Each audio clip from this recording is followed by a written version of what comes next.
अब अपन बात करेंगे 21 की।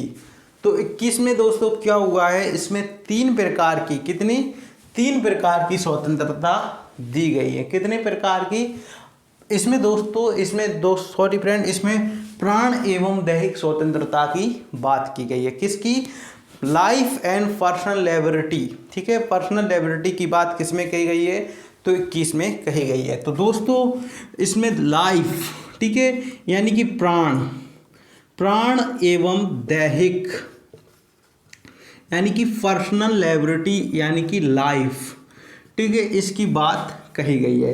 तो दोस्तों इसमें आपको समझना क्या है, आप स्वयं के प्राण नहीं ले सकते, ठीक है, नहीं ले सकते, और साथ ही में आपका कोई भी व्यक्ति आपके प्राण नहीं ले सकते। आपको प्राण की स्वतंत्र, ये आपका दी गई है। ठीक है, आप क्या नहीं कर सकते दोस्तों, आप आत्महत्या भी नहीं कर सकते। ये भी आपका क्या है, जुर्म है। ये भी व्यक्ति कोई भी जुर्म नहीं कर सकता है आत्महत्या का। यदि दोस्तों, यदि कोई व्यक्ति आत्महत्या करने का प्रयास करता है, यदि वो मर गया तो ठीक, नहीं मरा है तो उसे सरकार जेल में, सुप्रीम कोर्ट जेल में डाल देगा।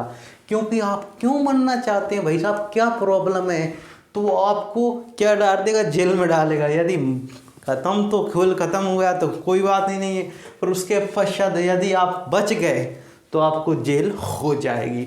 ठीक है, फिर उसके पश्चात आपको हेल्थ का भी ध्यान रखा जाएगा। तो हेल्थ यानी फ्रेंड, आपकी जो हेल्थ है उसका भी ध्यान रखा जाएगा। यानी कि दोस्तों यदि ऐसी कोरोना वायरस चल रहा था तो जिसमें आपको वैक्सीनेशन कराया गया, तो ये आपकी हेल्थ का तो ध्यान रख रही है सरकार, तो ये आपका हेल्थ का भी ध्यान रखा जाएगा। ये भी आपका क्या है, मूल अधिकार के अंतर्गत आता है। अब आते हैं आपका प्रदूषण। आप प्रदूषण नहीं फैला सकते, ये आपका, ठीक है। और साथ ही में दोस्तों प्रदूषण क्यों नहीं फैला सकते, क्योंकि इसी के तहत आपका चालान काटता है। कैसे, कोई व्यक्ति आपका देखा होगा कि आपका चालान काट लेते हैं हेलमेट की वजह से, और आपकी गाड़ी यदि अधिक धुआं देती है तो आपका चालान काट लिया जाता है, क्योंकि ये अन्य लोगों के मूल अधिकार का हनन हो रहा है ना, क्योंकि उनके प्राणों को संकट में डाला जा रहा है। तो आपसे इसी के कारण क्या कर सकते हैं, चालान काटा जाता है। फिर उसके बाद मैंने आपको बताया दैहिक, यानी कि पर्सनल लिबर्टी, यानी कि दोस्तों इसमें क्या है, आप एकांतवास, क्या है, एकांतवास, एकांत, ठीक है, एकांतवास, विदेश यात्रा, और साथ ही में निजता,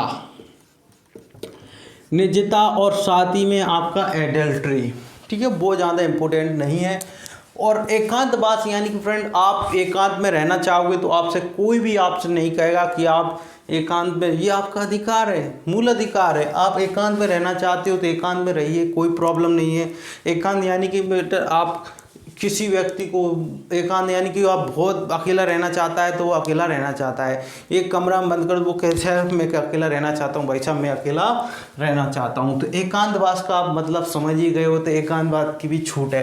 विदेश यात्रा, कोई आपको विदेश यात्रा से करने से रोक सकता है, मैं वहाँ जाऊँगा, किधर भी जाऊंगा तो आपको सरकार नहीं रोकेगी। विदेश यात्रा में भी आप कहीं के भी देश में जा सकती हो, लेकिन आप मुजरिम नहीं होना चाहिए भाई साहब, आपको धर लिया जाएगा। निजता का अधिकार यानी कि आपकी पर्सनल लिबर्टी, यानी कि निजता का अधिकार यानी आपकी कोई गोपनीयताएं, बातें हैं जो आप छुपा कर रखना चाहते हैं, जो आपको नहीं बता सकते, यानी कि आप बताना नहीं चाहते हैं तो आप कोई नहीं, आपको फोर्स नहीं कर सकता है, ये आपका निजता का अधिकार है। तो इससे भी आपका निजता का अधिकार है, ये आपका रखा गया है 21 में, ठीक है।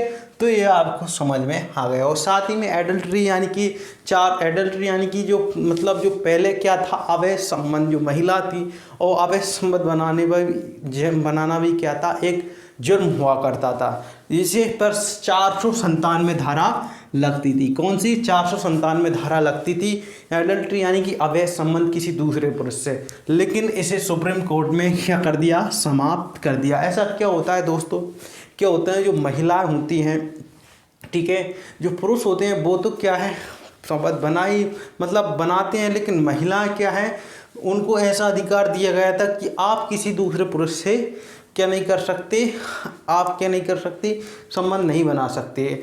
तो ये क्या था, उसका जो पति था वो आपके मतलब कोई भी व्यक्ति के साथ क्या करता था, कंप्लेंट कर देता था।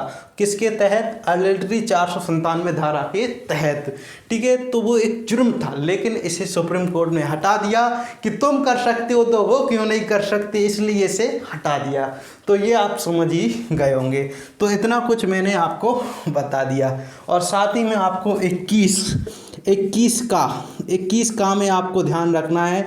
इसे 86वें संविधान संशोधन 2002, किसमें, 2002 में 86वें संविधान संशोधन के तहत क्या कर दिया गया, इसमें 6 से लेके 14 वर्ष के बच्चों को क्या कराना, प्राथमिक शिक्षा उपलब्ध कराना 21A में दिया गया, और इसमें कुछ भी नहीं है दोस्तों।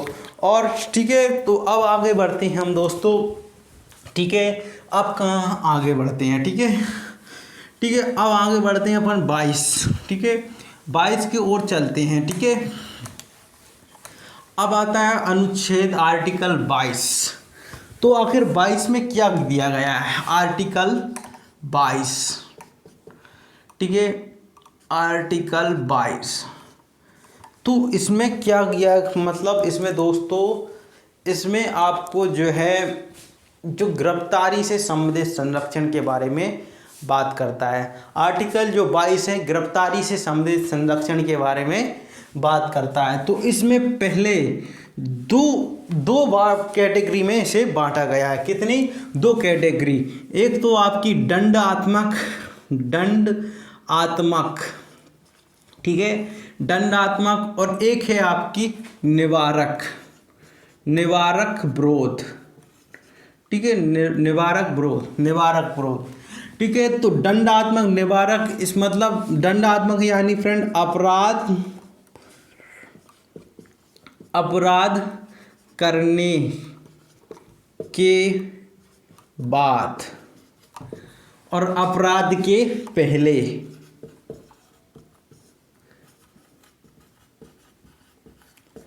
अपराध के बाद, अपराध के पहले।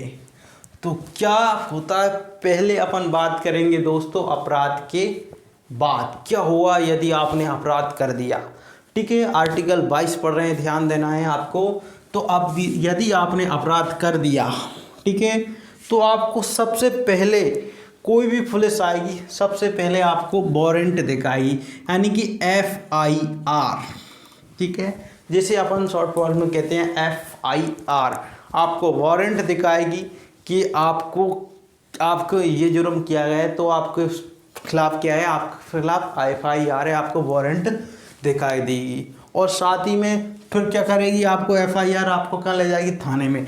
थाने के बाद वो आपको कहाँ ले जाएगी, 24 घंटे, किसके, 24 घंटे के अंदर, 24 घंटे के अंदर आपको 24 घंटे मतलब 24 घंटे के समतंग लगभग आपको कहाँ पहुँचाया जाएगा, 24 घंटे में आपको न्यायालय में प्रस्तुत करना पड़ेगा। कहाँ, न्यायालय, ठीक है, न्यायालय में प्रस्तुत करना होगा आपको 24 घंटे के अंतर्गत। और इसमें क्या होगा दोस्तों, जो आने जाने का समय है वो इंक्लूड नहीं किया जाएगा। ठीक है, तो 24 घंटे के अंतर्गत। और साथ ही में यदि रविवार की छुट्टी है या कोई भी त्यौहार है उसको भी इंक्लूड नहीं किया जाएगा, ये आपको ध्यान रखना है। ठीक है, यदि आपको शनिवार को पकड़ा जाता है तो इस इतवार की छुट्टी रहती है कोर्ट की, तो क्या हुआ, आपको 24 घंटे उसी प्रकार से इंक्लूड नहीं करेगा। और साथ ही में यदि उसकी इच्छा है वो आपकी कंप्लेंट नहीं लिखेगा, वो उसे आपको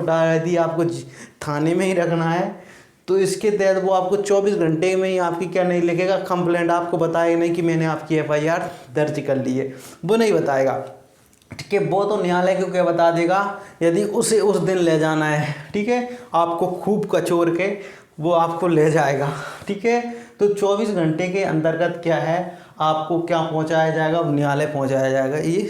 ठीक है, और फिर उसके बाद तीसरा क्या संरक्षण दिया जाता है दोस्तों, तीसरा जाता है आपका वकील। आप अपने मनपसंद का वकील कर सकते हैं। क्या कर सकते हैं, मनपसंद का वकील कर सकते हैं।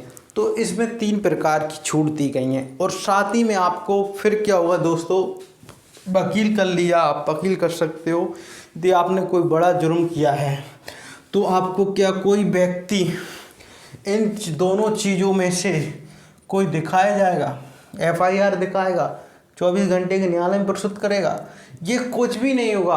आपको डायरेक्टली कहाँ पर पहुँचा दिया जाएगा, आप गिरफ्तार किया जाएगा, ठीक है, यदि आपने बड़ा जुर्म किया गया है।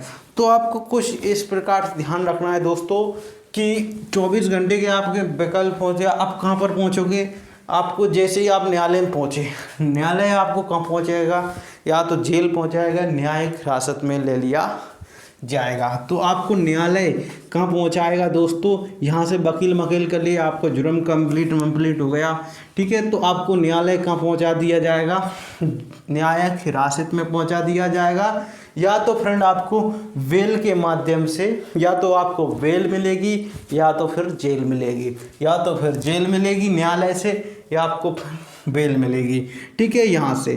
तो आप यदि मान के चलोगा जेल में चले गए, कहाँ चले गए, जेल में चले गए, तो जेल में क्या होगा दोस्तों, अब आपसे कोई पूछताछ करनी है, ठीक है, तो आपको कहाँ पहुँचाया जाएगा, पुलिस रिमांड। कहाँ पर, पुलिस रिमांड। यदि कोई ज़्यादा जो चोरी मोरी का मामला होता है तो आपको पुलिस रिमांड पर पहुँचा जाएगा, ठीक है, और पुलिस रिमांड पे आपको पहुँचाया जाएगा। तो कुछ इस प्रकार से इसके नियम रहते हैं, ठीक है। तो मैंने आपको बताया दंडात्मक प्रणाली क्या होती है, ठीक है। अब मैं आपको बताता हूँ निवारक विरोध अधिनियम आया 1950 में, ठीक है, जिसे 31 दिसंबर 1972 में समाप्त कर दिया जाता है निवारक विरोध अधिनियम, अपराध के पहले। इसमें क्या होता है दोस्तों, आपको बिना वारंट, बिना किसी एफआईआर के, बिना कुछ जुर्म, आपने कोई अपराध भी नहीं किया है, उसके तहत आपको क्या किया जा सकता है, गिरफ्तार किया जा सकता है, नज़रबंद किया जा सकता है। नज़रबंद यानी कि फ्रेंड, नज़रबंद का मतलब होता है दोस्तों, आपको आपके घर पर भी रख सकते हैं और साथ ही में आपको दोस्तों वो आपको होटल में या जेल में भी रख सकता है। अधिकतम इसकी अवधि 3 महीना होती है, ठीक है। इसके ज़्यादातर आम लोग इसके शिकार नहीं होते, नेता लोग होते हैं, इसलिए इसको क्यों गिरफ्तार किया जाता है। ये अहिंसक प्रकार की, यानी कि जनता में विद्रोह फैलाने के जुर्म में भी आपको क्या कर सकते हैं, आपको गिरफ्तार कर सकती है पुलिस, और साथ ही में अहिंसा फैलाने में, और साथ ही में आपको यदि चुनाव चल रहा है, चुनाव के टाइम पर बहुत से नेता ऐसे निवारक विरोध अधिनियम के तहत आपको कर दिया जाता है, ठीक है। तो निवारक विरोध अधिनियम, ठीक है, नज़रबंद किया जाता है, ना तो आपको टीवी देखनी चाहिए, आपका खाना माना सब दिया जाएगा, और समाज से दूर रखा जाएगा लगभग 3 महीने तक, ठीक है। तो ये होता है इसका। इसमें कई निवारक विरोध नियम आए, एक तो आया 1950 में आया सबसे पहले, फिर उसके बाद जैसे 31 दिसंबर 1972 को समाप्त कर दिया जाता है, फिर उसके बाद आता है 1973 को, ठीक है, जिसमें कौन होती है, इंदिरा गांधी, और जो होता है मीसा, यानी कि maintenance and internal security act, ठीक है, मीसा का फुल फॉर्म है ये, ठीक है। इसमें क्या होता है दोस्तों कि इसका बहुत ज़्यादा दुरुपयोग हुआ। इंदिरा गांधी इस समय थी तो क्या होता था, इनको कोई भी यदि कोई नेता है वो ज़्यादा ही यदि कोई मतलब किसी प्रकार की मतलब ज़्यादा अहिंसा फैलाता तो मीसा लगा दिया जाता था, उसे जेल भेज दिया जाता था। लगाओ मीसा जाओ जेल, लगाओ मीसा जाओ जेल। ये बहुत प्रलय मचाई इसने, ठीक है, मीसा ने, ठीक है। तो मीसा एक क्या था, निवारक विरोध अधिनियम कानून था, ठीक है, जिससे मैंने आपको पूरे अच्छे तरीके से समझा दिया है। फिर उसके बाद दोस्तों पोडा, टोडा, और साथ ही में आसपा, रसुका, और ये रसुका वर्तमान में लागू है, आसपा भी लागू है, और रसुका के तहत ही जो पुलिस है इनकाउंटर करती है। ये क्या है, निवारक विरोध अधिनियम है, ये मैंने आपको बताया। तो इतना कुछ समझ में आ गए हो तो हम फ्रेंड मिलते हैं नेक्स्ट वीडियो में, जब तक के लिए धन्यवाद।